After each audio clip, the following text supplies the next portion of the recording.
পরবর্তী গল্প পাওয়ার জন্য আমার চ্যানেলটা অবশ্যই সাবস্ক্রাইব করে রাখবেন। ধন্যবাদ। বিহানের চোখ দুটি অগ্নি টুকরোর মতো হয়ে আছে। তপ্তভাব ঠিকরে পড়ছে যেন। ঝলসানো ওই দৃষ্টিতে না শারহানকে ভয়ানক করে দেয়। ক্ষিপ্ত ভঙ্গিতে সে শারহানের গলা চেপে ধরে আছে। একবারে পিষে ফেলার ভঙ্গিতে হিস করে জানালো, ওর দিকে চোখ তুলে তাকালে ওই চোখ উপড়ে ফেলতে আমি বিহান ভাবি না। নিজের চোখ বাঁচিয়ে রাখার রাগ বাস্টার্ড। শারহান গলার ব্যথায় চোখ মুখ জড়ো করে আনে। ক্লোজ কণ্ঠে বলে, ইয়ার ছাড় আমার, ব্যথা পাচ্ছি ভীষণ। বিহানের কানে কোনো কথা বুঝি ঢুকছে না। কর্ণকুহরের পাতলা পর্দায় বরাবর প্রতিদ্বন্দ্বিত হয়। শারহানের পছন্দ হয়েছে রাহাকে, সেই কথাটা। শারহান ক্ষীণ গলায় বলল আবারও। বিহান, গলাটা ছাড়। মেরে ফেলবি নাকি? দাঁতে দাঁত কটমট করে বিহান ছেড়ে দিল। ওর ওই তীক্ষ্ণ শকুনি দৃষ্টি দিয়ে দেখে নিল শারহানকে। একটু দূরে গিয়ে চিবিয়ে চিবিয়ে বলল, ওর সুরক্ষা জন্য মানুষ খুন করতেও আমার হাত কাঁপবে না। বিহানের এই কথা শুনে চমকে যায় শারহান। চোখ দুটি বড় বড় করে তাকিয়ে থাকে বিহানের দিকে। তাকে দেখতে এখন একদম স্বাভাবিক লাগছে। কি সাংঘাতিক ব্যাপার স্যাপার! মানুষ খুন করার মতো এত বড় কাজ একটা কথা বলেও সে কেমন নির্দিষ্ট হয়ে দাঁড়িয়ে আছে, যেন মানুষ খুন করা তার দুধ ভাতের ব্যাপার। বিহানকে দেখে এবার শারহানের মনে হলো ও যেন ঠান্ডা মাথার কোনো এক খনি। শারহান ভয়ে ভয়ে ঢোক গিলল।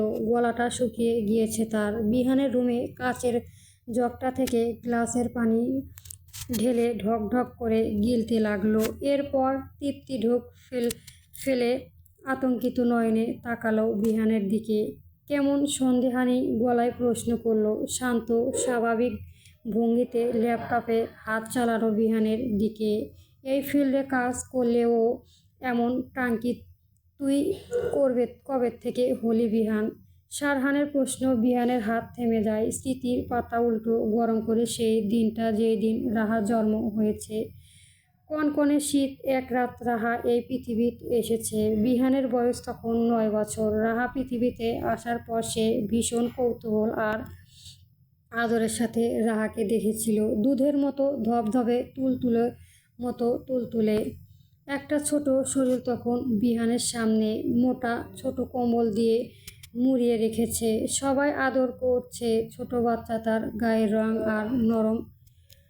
আবার দেখা বিহানের বড্ড লোভ হলো এবার ছুঁয়ে দেখার। সবার মতো কোলে তুলে নিয়ে জড়িয়ে ধরে আদর করায় বিহান সেই লোভ সামলাতে পারেনি।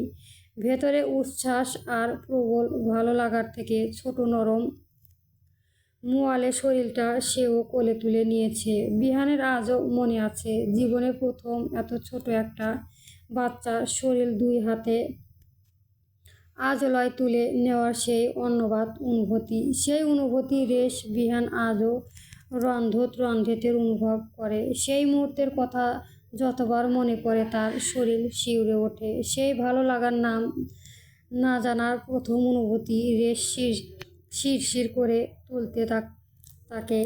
ওই ভালো লাগার ভেতরে আনন্দ, সেই উচ্ছ্বাস আর উদ্দীপনা আরও বিহান ভুলতে পারে না।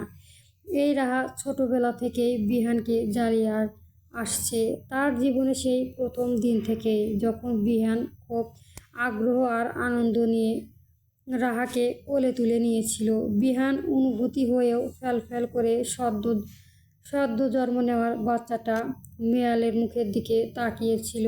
ও কি দেখেছিল, কি ভাবছিল সে নিজেও বুঝে জানত না। শুধু তুলতুলে শরীরটা আলতো করে নিজের বুকের সাথে মিশিয়ে রেখেছিল। তার একটু পরপরই রাহার ওর কোলে জীবনের প্রথম হিসু করেছিল। তা দেখে বিহান হতভম্ব হয়ে গিয়েছিল। সে কি রাগ তার রাগ দেখে সবাই হেসে কুটি কুটি হয়েছিল। এতক্ষণ কোলে নেওয়ার জন্য সে পাগল হয়েছিল।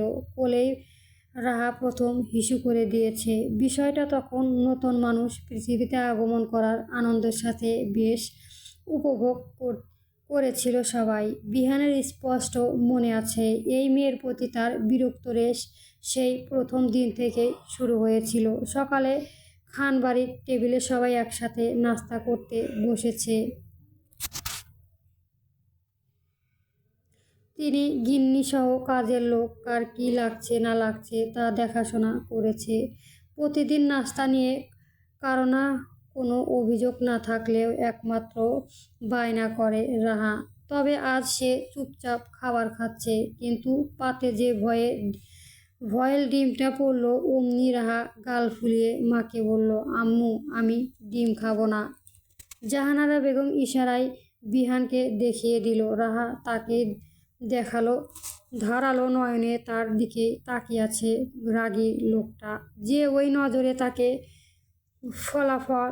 ফলাফলা করে দেবে। না পারতেও রাহা মুখ গুমড়ো করে দৃষ্টিনত করলো। মুখে সবজি দিয়ে রুটি চিবাতে চিবাতে বিড়বিড় করছে। নিজের খাবার খেতে খেতে চোখ তুলতে বিহান সেসব দেখছে। নিশ্চিত এই মেয়ে বিড়বিড় করে তাকে বকছে। কতবার এই মেয়ের উদ্ভট বকা আড়ালে শুনেও সে সহ্য করছে, তার হিসাবও করা যাবে না। রাহা যত সব অদ্ভুত স্বভাব। ডিম পোচ খাবে, তবে পলিশড ডিম ভয়েল খাবে না। আবার হাঁসের ডিম ভয়েল ঠিকই খায়, হাফ ভয়েল হলে তো কথাই নেই, আনন্দের সাথে আবার গপ গপ করে গেলে। অথচ এই মেয়ের শরীরে খুব এনার্জি আছে। বিহান সাপ করে জানিয়ে দিয়েছে ওকে যেন প্রতিদিন হাঁসের ডিম না দেওয়া হয়, তাই ওর জন্য বাজার থেকে দেশীয় মুরগির ডিম আনা হয়। এতদিন যারা ডিম দিয়েছে যেত তাদের নাকি খামার তুলে দিয়েছে, তাই বাসায় মুরগির ডিম আসছে না। এই জন্যই জাহানারা বেগম সুযোগ পেয়ে পাল্টির ওই লাল ডিমের ভয়েল করে দিয়েছে মেয়ের পাতে। আর যাই হোক, তিনি জানেন বিহানের সামনে এই মেয়ের বেশ তর্ক করবে না। রাহা নাক তুলে বিরক্তির সাথে এক কামড় খেয়ে রেখে দিয়েছে ডিম। এই ডিমের কুসুম তার একদম ভালো লাগে না। তাকে এমন নাক ছিটকাতে দেখে বিহান শক্ত উঁচু গলায় বলল, পুরোটা শেষ কর।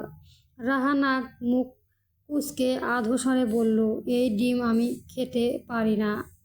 পারি না সেটা আবার কি? আপনি সব পারবেন বলেই সবাই যে সব পারবে এমন তো কোনো কথা না। জিন্দার মাঝে বলে উঠল, পারি না এই শব্দটা বাংলায় অভিধানে ছিল না ভাইয়া, ওটা নাকি তৈরি হয়েছে শুধু আমাদের রানীর জন্যই। এই কথা শুনেই তেতে উঠল রাহা, গাল নাক ফুলিয়ে বলল, ভালো হচ্ছে না কিন্তু ভাইয়া, তুমি আমায় অপমান করছো। ছি ছি, না না বনু, আমি তোমার শুধু বলতে চাইছি পারি না শব্দটা তো তোর সামনেই এসে লজ্জায়। রাহা কাঁদো কাঁদো মুখ নিয়ে রায়হানের খানের উদ্দেশ্যে বলল, দেখেছো বড় বাবা, তোমার ছেলে কি বলেছে আমায়? কিছু বলবে না নিজের ছেলেকে? ঠিক আছে বনু, সরি, এবার খা, আর হবে না। রায়হান খান ছেলেকে কড়া সুরে বললেন, আমার এই মাটা কে এত খোপাও কেন তোমরা? বিহান মনোযোগ দিয়ে খেতে খেতে বলল, খেপে পাগল, আর ও কি পাগল? ও খেপাতে যাবে কেন? রাহার চোখ দুটি পানিতে টুইটুবানি হয়ে আছে। মোটা সুরে বলে, দেখেছো বড় বাবা, তোমার ছেলে আমায় পাগল বলছে। আব্বা, ওর সাথে কেন এভাবে কথা বলো? জানোই তো আমার রাহামা আমাদের আহ্লাদি। জাহানারা বেগম বলে উঠলেন, মেয়ে মানুষের এত আহ্লাদ দেওয়া ভালো নয় ভাইজান, পরে এসব নিয়ে ভোগান্তি হয়। কোনো ভোগান্তি হবে না, এমন জায়গায় দিব না এসব কথা। মনে বিহান যেন দাঁতে দাঁত চেপে হজম করছে। রায়হান খান ছেলের উদ্দেশ্যে বললেন, বিহান আব্বা, কতদিন আছো বাড়ির? আছি, খেতে খেতে জবাব দিল বিহান। পাশ থেকে সাদমান খান বললেন, হ্যাঁ, সেটা কতদিনের জন্য বাজান? বিহান রুটির টুকরো মুখে দিয়ে শান্ত ধাঁচে বলল, 1 মাসের ছুটিতে এসেছি। ওর এই কথা শুনে যেন মাথায় ভাঁজ পড়ল রাহার মাথায়। আচমকায় সে চেঁচিয়ে বলে উঠল, কি? ওর এমন আকম্পিত চিৎকারে সবাই কপাল কুঁচকে তার দিকে তাকিয়ে রইল খাবার রেখে। রাহা তখনও বিস্ময় আতঙ্ক নিয়ে বিহান ভাই এর দিকে কুঁচকে তাকিয়ে আছে। মানে সেই বিশ্বাসই করতে পারছে না বিহান ভাই 1 মাস বাড়িতে থাকবে। তাহলে তার জীবনে 1 মাসে আগেই শেষ হবে। তার মানে ইন্নালিল্লাহ পাঠ করতে হবে নিশ্চয়।